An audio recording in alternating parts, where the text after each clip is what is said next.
Gulbransen would never do anything as ridiculous Scott as that. Gulbransen in a Russell Wilson Broncos. Let's ride. At least it's not a Tebow Broncos. Oh, man. Well, the From original a playing name. perspective, I got nothing against the guy. I'm just saying. Of course not. Of course not. We welcome in our buddy Scott Gulbransen, host of Silver and Black today. Scott, I don't know, man. I don't want to do. A win is a win, right? Yep. That's how you guys led the podcast off last night. A win is a win. And I'm not going to take anything away from this. The Raiders got the dub last night. Anything from a positive perspective stick out to you last night? Absolutely. The defense. I mean, the defense won them that game. You saw, of course, Max Crosby he does what he does. He's an animal. He's a great guy, great player, and he impacts so much more, not just on the sacks or the tackles for losses, but the way he disrupts that line is pretty remarkable. So you got to like what you saw there too. You saw a linebacker, like 2 interceptions, Robert Spillane. It had happened since 2001. Okay. There's a lot of your listeners out there weren't even born yet the last time that happened. So that's a good sign. And of course, Amik Robertson, a kid we've had on our show several times, undersized his whole career. Everybody told me he'd never make it, has the big interception there at the end of the game and played, frankly, a really good game, as did the entire defensive backfield. Marcus Peters had his moments where he was kind of not around. But then, of course, he had a big play, too, on the tip that resulted in the second interception for Robert Spillane. So the defense, you see progress. I told you guys last week the thing that people are frustrated with is you're not seeing development happen with this team offensively. But now on the defense, you're starting to see it. They got gashed early, but, man, they put it together.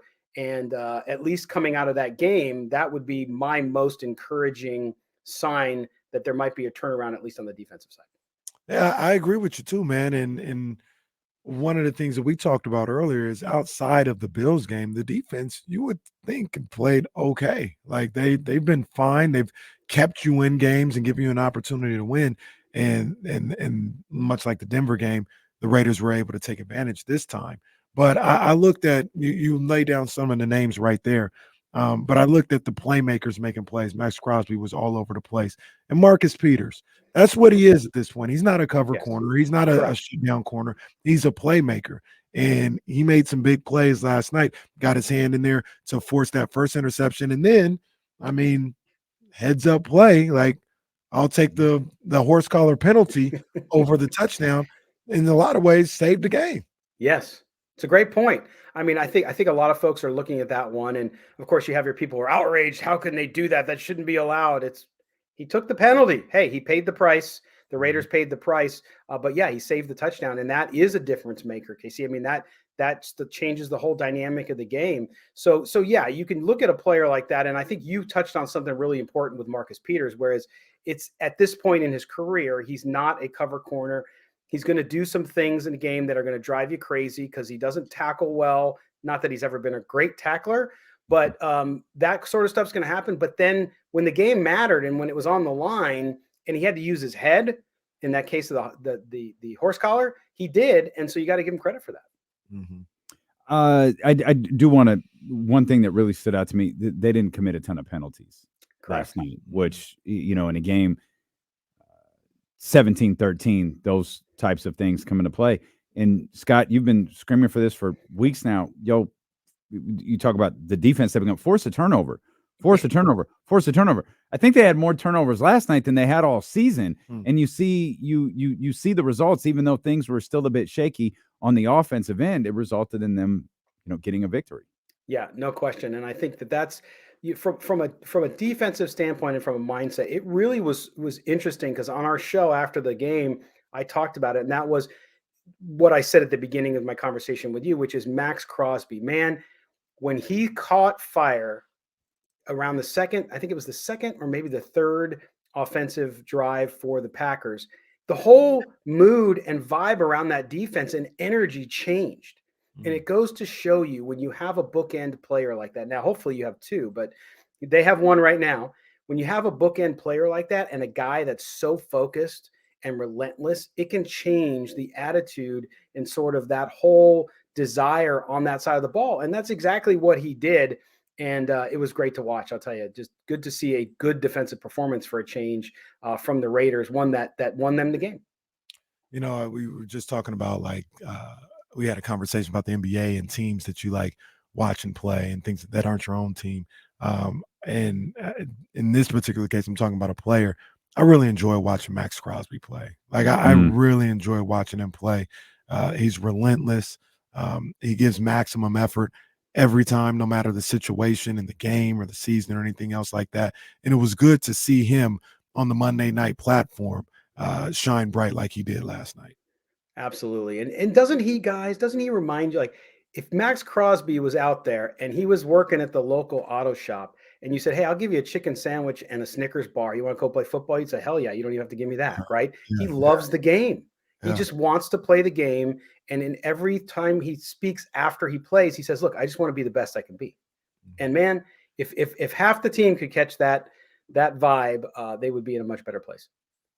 I tell you one thing I refused to do this morning, Scott, and we started to hear this bubble up last week, and I'm just not going to do it. I'm not grading Josh Jacobs on a curve. I was getting extremely agitated with my man Troy Aikman, who I do like, and I understand people don't. But he kept talking about how, especially on the call to kick a field goal at the end, he was talking about the run game and how well it was going. And I kept thinking, God, I know I was driving home. I must have missed some. Pull up Josh Jacobs' stats, and it's like, when did we start doing this with the league's leading rusher? He's I'm not going to, oh, well, it's a little bit, it's only better. It's only good because he was really, really bad to start the season. It's not good yet for Josh Jacobs. And I refuse to acknowledge this slight bit of improvement in like 3.5 yards per carry last night as this breakout moment for Josh Jacobs. I need more from him. I expect more from him. I think we'll get more from him, but this grading on a curve with him has got to stop. You know, I agree with you, D'Lo. I think that when you look at Josh Jacobs, and I wrote a piece up on Sportsnaut last week about it, saying a lot of people, well, they want to blame the offensive line, and the offensive line has regressed incredibly, okay, since last year in both the passing and the running game. But when you look at the numbers too, some of that's on Josh Jacobs. Like he missed camp, I get it. Not saying he didn't do the right thing for him, but again, the performance there. What I find troubling is when people want to basically excuse others from their responsibility, and he's got some of it too. It's a team game, and yes, he's an individual performer, and yes, he's getting hit behind the line of scrimmage a lot more than he did last year. But he was also maybe a step faster last year, so maybe he avoided some of those guys coming in on a quick rush because he was able to jump outside real quick. You know what I'm saying? So I think there's definitely something there. Yeah, 69 yards yesterday in this game, and everybody's like, "Oh, well, he looked better." Well, yeah, he looked better, but when you're in negative yardage territory, it's not hard to look better. And so there still needs to be, there's something not right there. And I go to the line, but it's that offense is so out of sync and disappointing. It's probably the most disappointing offense in the entire NFL. Not that they were going to be a Super Bowl team, but when you're spending $120 million a year this year on that offense and it can't score more than 18 points in a game, you got problems. We mentioned one more quick thing, Casey, on Josh Jacobs, because I'm a Josh Jacobs guy. He's been catching the ball out of the backfield a lot. Like last week, I think he had like 8 receptions or something out of the backfield. This week, I think they were the panic Jimmy Garoppolo like passes, because it was like he would catch them and he wouldn't get anywhere. But I think he had 5 more catches last night. So he's been active, like he's been involved in the games. But again, this is the league's leading rusher last year. I expect a lot from him. Well, and again, they had a situation where they have a 4th and 1 and Josh McDaniels kicks a field goal. Wait, you have the best running back in the league based on the rushing title. And again, you in that situation, even though the odds tell you, and they're big on the broadcast now of telling you what the odds are, they should have gone for it, and they didn't. They kicked the field goal again. Now it worked out this time, but there's no question they got to get him rolling. He's got to get his butt in gear too. Yeah. Well, all right, we've put it off a little bit. Jimmy Garoppolo. Look, man, Jimmy got the win again, but looks scared to death. Yeah, he doesn't look comfortable out there for me. He doesn't exude confidence out there, and that's one of the things that I'm starting to see comparing to his time in San Francisco. I was a big believer that you could win with Jimmy Garoppolo, and I still think you could have. The Niners could have, and things of that nature. But when I see him now, it just seems he never looks comfortable out there. He never looks confident in what's going on. Maybe that has a lot to do with coaching too, because they're not putting him in a situation to feel comfortable.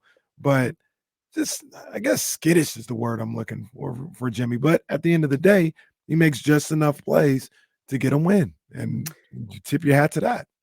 Yeah, I mean, look, not faulting the guy for the deal he signed or any kind of situation like that, but I will tell you, I don't think it's ever going to work. I've seen 5 games of it now.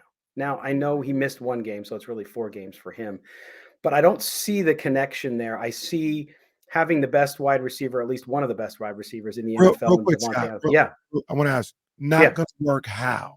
Like, not going to work to make the playoffs, not going to work to win a Super. Like, clarify that a little bit. I don't think Jimmy Garoppolo is the right quarterback to run the Raiders now or in the future. I just don't see it anymore. Now, I was not, you know me, we talked early in the season. I was all fine. I said, hey, he's going to be fine. Good bridge quarterback, the whole thing. I just don't, it's not clicking. You know, you sometimes have relationships. I don't know if you guys done radio, personal relationship, and you just don't click, right? And I know he had the history with Josh McDaniels. I just don't see it clicking. I don't see him clicking with his wide receivers, except for Jacoby Myers and the aforementioned Josh Jacobs coming out of the backfield. But outside of a couple scripted plays to his tight ends, he's not seeing plays he lived on with the 49ers with George Kittle and that offense. He's not finding his tight ends. He's not finding Adams. Adams, of course, the excuse from the coaching staff was, well, he's double teamed. And Adams said after the game, hey, man, I'm always double teamed, but you still got to get me the ball. Mm-hmm. So to me, he's not finding that rhythm. And I think your point about comfort level, he does not look comfortable.